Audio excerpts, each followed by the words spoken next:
কিছুক্ষণ আগে নরেন্দ্রপুর রামকৃষ্ণ মিশনের পঞ্চম শ্রেণীর ভর্তি পরীক্ষার ফল প্রকাশ হলো। অনেক ছেলেরা তোমরা পরীক্ষা সফল হয়েছো এবং অনেকে তোমরা সফল হওনি।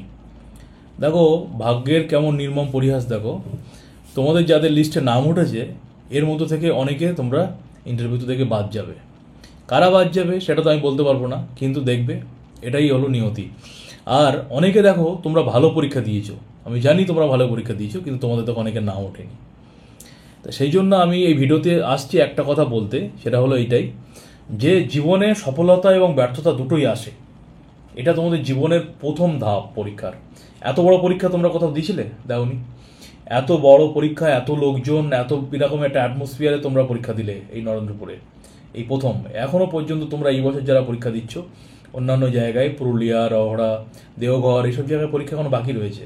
নরেন্দ্রপুরে তোমরা প্রথম পরীক্ষা দিলে। নরেন্দ্রপুর পরীক্ষাটা যেহেতু এগিয়ে এসছে এই বছর, অন্যান্য বছরগুলোতে অনেক পরে হয়, এবার অনেকটা আগে এসছে পরীক্ষা, তাই তোমরা দিলে এবং তার ফলও আজকে প্রকাশিত হলো। তা আমি এই ভিডিওর মধ্যে যেটা বলতে চলেছি, যারা যারা পরীক্ষা সফল হয়েছে খুবই ভালো, ইন্টারভিউটা ভালো করে দাও। আর সবাইকে এই সময় লাফিয়ে চিৎকার করে বলে লাভ নেই, চুপি চুপি থাকো। যে স্যারের কাছে পড়ো সেই স্যারকেই শুধু জানাও, বাবা মাকে জানাও, আত্মীয় স্বজনকে জানাও, আর বাকি এখন লোকজনকে বলার দরকারও নেই। ঠিক আছে, ইউটিউব বা সোশ্যাল মিডিয়ায় কোথাও বলার দরকার নেই যে আমি পরীক্ষা সফল হয়েছি। এটা আমার সাজেশন। কেন সাজেশন? ইন্টারভিউটা বাকি আছে, ঠিক আছে, ইন্টারভিউটা আগে ভালো করে দাও। দিনকাল তো ভালো নয়, তোমাদের আমি ভালোবাসি বলেই কথাটা বললাম। দিনকাল ভালো নয়, আগে নিজেরা নিজের জায়গাটা ক্লিয়ার করে নাও, তারপর নয় সবাইকে জানিও। এটা একটা ব্যাপার। আর 2 নম্বর ব্যাপার, যারা পরীক্ষা সফল হতে পারোনি তাদের আমি বলবো যে ভালো করে অন্যান্য পরীক্ষাগুলো দাও। মন খারাপ করো না, মন খারাপ করো না এই জন্যই করতে না বলবো। এখানে দুটো কারণ আছে, দু ধরনের স্টুডেন্ট আছে, দু ধরনের। একজন স্টুডেন্ট আছে যারা দিনরাত খেটে ভালো করে পড়াশোনা করেছো কিন্তু পরীক্ষা পাস করতে পারোনি, তাদের জন্য তো আমার মন খারাপ হচ্ছেই। আর তোমরা যারা পাস করতে পারোনি অন্যান্য জায়গায় পরীক্ষা দাও। ভগবান ঠাকুর যেটা করেন ভালোর জন্যই করেন। এখানে তোমার হলো না তাই বলে এমন নয় অন্য জায়গায় হবে না। অন্য জায়গায় পুরুলিয়াতে হয়তো হয়ে গেল, বা দেওঘরে হয়ে গেল, বা রহড়াতে হয়ে গেল, যা হবে ভালোর জন্যই হবে। আমি অনেক স্টুডেন্ট দেখেছি, আগের বছরই দেখেছি, যারা পুরুলিয়াতে চান্স পেয়েছে, রহড়াতে চান্স পেয়েছে, পুরুলিয়াতে 6-এ চান্স পেয়েছে, কিন্তু নরেন্দ্রপুরে ক্লাস 5-এ চান্স পায়নি। এরকম হয়েছে। আবার এমনও দেখেছি যারা প্রথমবার নরেন্দ্রপুরে পেল না, পরের বার নরেন্দ্রপুরে চান্স পেয়ে গেছে। আবার এমনও দেখেছি যারা নরেন্দ্রপুরে ক্লাস 5-এ পায়নি, নরেন্দ্রপুরে ক্লাস 6-এ পেয়ে যাচ্ছে, যাদের বয়স এমন জায়গায় রয়েছে যে 5 এবং 6 দুটোতেই ফর্ম ফিল আপ করতে পেরেছে। 5-এ পায়নি অথচ 6-এ চান্স পেয়ে যাচ্ছে নরেন্দ্রপুরে। সেই জন্য আমি বলছি টেনশন করার একদম দরকার নেই, চিন্তা করবেন না, যা হয় ভালোই হয়। আর যারা পড়াশোনা করনি তারা নিজেদেরকে প্রশ্ন করবে। আর যাদের বাবা মারা বাচ্চাকে ঠিকমতো গাইড করতে পারেননি, পরীক্ষা 2-3 মাস আগে পড়েছে, পরীক্ষা 4-5 মাস আগে ক্লাস করেছে, তারা আশা করো কীভাবে নরেন্দ্রপুর বা অন্যান্য জায়গায় চান্স পাবে তোমরা? ঠিক আছে, আশা করো কীভাবে? হয়তো ভাবছো যে স্যারই কথাটা বলছে, খারাপ লাগছে শুনতে, কিন্তু এটাই বাস্তব।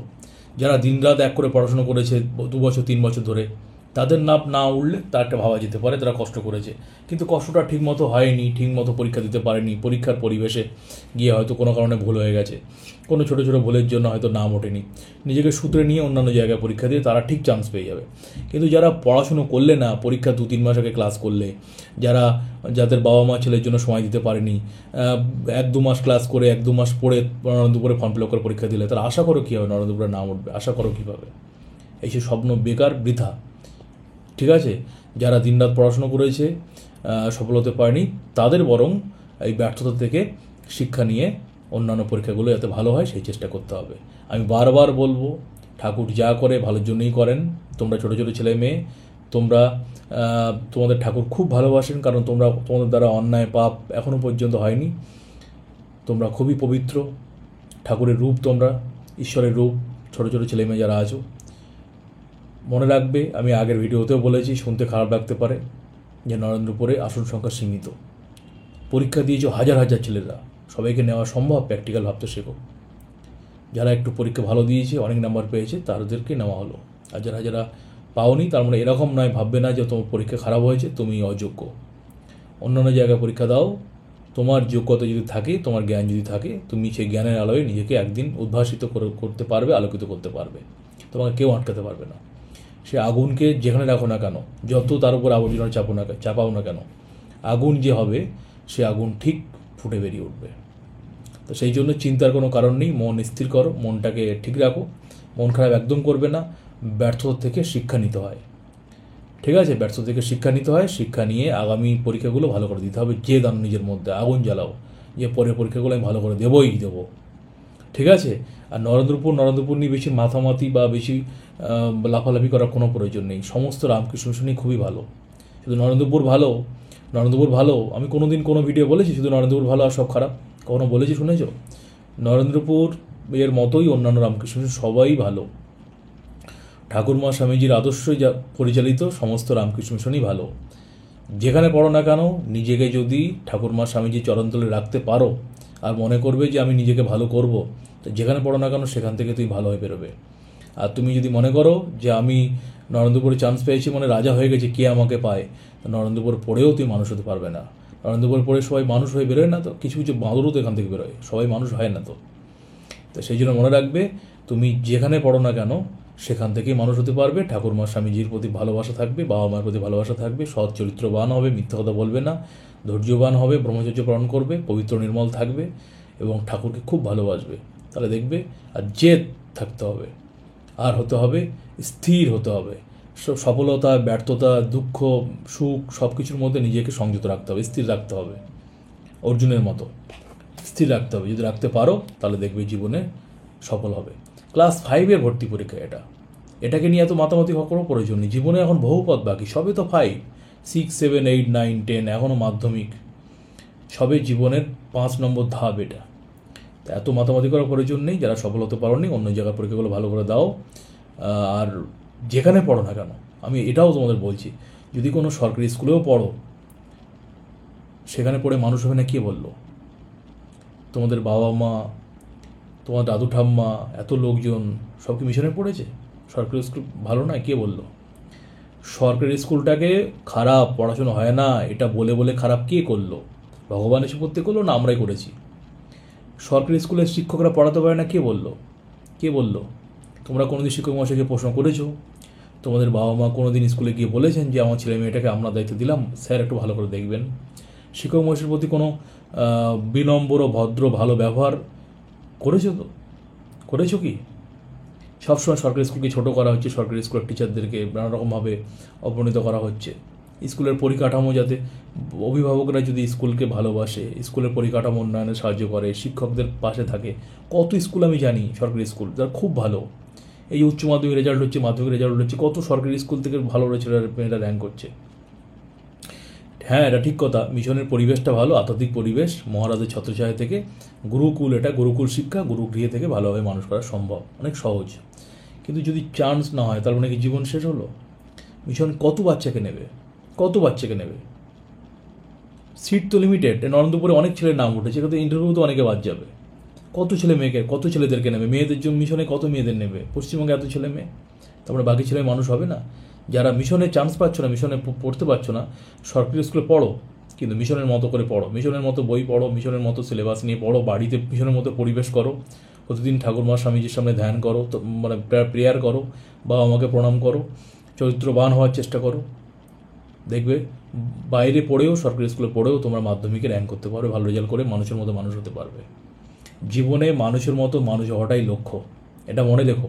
মিশনে পড়াটা লক্ষ্য নয়, মানুষের মতো মানুষ হওয়াটাই জীবনের লক্ষ্য। মানুষ জীবন হয়েছে কী জন্য? মিশনে পড়ার জন্য।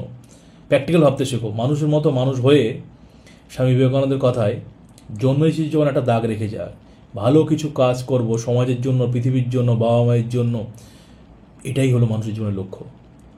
আর ভগবানের প্রিয় পাত্র হয়ে থাকা, ভগবত প্রাপ্তি, ঈশ্বর লাভ আর ভগবানের প্রিয় পাত্র হয়ে থাকা, এটাই হলো মানুষের জীবনের লক্ষ্য। আর কোনো লক্ষ্য নয়। তাহলে কুকুর বিড়াল্লা মানুষের মধ্যে কী পার্থক্য থাকলো? মানুষ জীবন অনেক তপস্যা করে মানুষ পেয়ে থাকে। এই জন্য ভালো কর্ম করে ভগবানের প্রিয় পাত্র হয়ে থাকা এবং তাকে প্রাপ্তি, এটাই মানুষের জন্য উদ্দেশ্যটা কি জানো? স্বামী বিবেকানন্দ ঠাকুরের কাছে কী প্রশ্ন করেছিলেন আপনি দেখেছেন? ভগবানকে। এটাই তো মানুষের জীবন উদ্দেশ্য। তাই যা হোক, টেনশন করার একদম দরকার নেই, চিন্তা করার একদম দরকার নেই। যা হয়েছে ভালো হয়েছে, যা হবে ভালো হবে। যে ভুলগুলো গেছে, যে ব্যর্থতা এসছে, তার থেকে শিক্ষা নিয়ে সামনে যে সফলতা আসছে সেটাকে তোমরা গ্রহণ করার চেষ্টা করো। অন্ধকারের পরে আলো আসে। আর যারা পরীক্ষা সফল হয়েছে, বেশি লাফানোর দরকার নেই, আনন্দ করার দরকার নেই, সফল হতেই পারো। ভালো করে পড়েছো, সফল হয়েছো, তাহলে ভালো করে ইন্টারভিউটা দাও, ভর্তি হয়ে যাও। ইন্টারভিউ দেওয়ার পর তারপরে লাফালাফি করো, ঠিক আছে? আর হচ্ছে অন্যান্য জায়গা পরীক্ষাগুলোও ভালো করে দেবে। 2-3 জায়গায় চান্স পাও, তারপরে বাবা মায়ের সাথে আলোচনা করে যেখানে সুবিধা মনে হবে সেখানে ভর্তি হবে। ঠিক আছে, টেনশন করার কোনো দরকার নেই, সামনের পরীক্ষাগুলো ভালো করে দেবে। এই কথাগুলো বললাম আজকের এই ভিডিওর মধ্যে, এই জন্যই তোমাদের বললাম। তোমরা অনেকে চিন্তা করছো হয়তো যারা পরীক্ষায় চান্স পাওনি, আর যারা চান্স পেয়েছো বেশি লাভালাভি করছো, এই জন্য এই ভিডিওটা তোমাদের জন্য করলাম। ঠিক আছে, কোনো প্রশ্ন থাকলে ভিডিওর কমেন্ট সেকশনে কমেন্টস করতে পারো। আর ভালো থাকো, ভালো করে পড়াশোনা করো, মানুষের জীবন উদ্দেশ্যটা কখনো ভুলবে না। মানুষের মতো মানুষ হও, সৎ চরিত্রবান মানুষ হও, আর যেখানে পড়ো না কেন নিজের জীবনটাকে সুন্দর করে তৈরি করার চেষ্টা করো। এটা শুধু নরেন্দ্র জ্যোতি টিউটোরিয়ালের ছাত্রছাত্রীদের নয়, বা যে সমস্ত ছাত্রছাত্রী শুনছো ভিডিওটা, সবাইকেই বলছি, তোমাদের সবাইকেই আমি সমান চোখে সমান ভালোবাসি। তোমরা যারা ক্লাস করো না তাদেরকে আমি ভালোবাসবো না হয় কখনো? আমি তোমাদের শিক্ষক, তোমরা আমার ছাত্রতুল্য সব। তোমাদেরকে আমি সমানভাবে দেখি, সমান চোখে দেখি। সবার উদ্দেশ্যে বললাম, মানুষের মতো মানুষ হও, বাবা মাকে ভক্তি শ্রদ্ধা করো, ঠাকুর মা স্বামীজিকে ভালোবাসো। জীবনে যে কোনো পরিস্থিতি আসুক না কেন তার মধ্যে নিজেকে মানিয়ে নেওয়ার চেষ্টা করো, দেখবে জীবন সুন্দর হবে। মানুষের জীবনের উদ্দেশ্যটা কখনো ভুলো না। ভালো থেকো, চিন্তা করবেন না। জীবনে যেটা আসে সেটা আমাদের শিক্ষা দেওয়ার জন্য আসে, এটা মনে রেখো। সফলতা আসে শিক্ষা দেওয়ার জন্য, পরীক্ষা নেওয়ার জন্য। ব্যর্থতা আসে আমাদের জীবনের শিক্ষা দেওয়ার জন্য, পরীক্ষা নেওয়ার জন্য। আলো এবং অন্ধকার, জোয়ার ভাটা যেমন বিপরীত সব, ঠিক একইভাবে সফলতা ব্যর্থতাও আমাদের জীবনে বিপরীতমুখী। দুটোই জীবনে দরকার।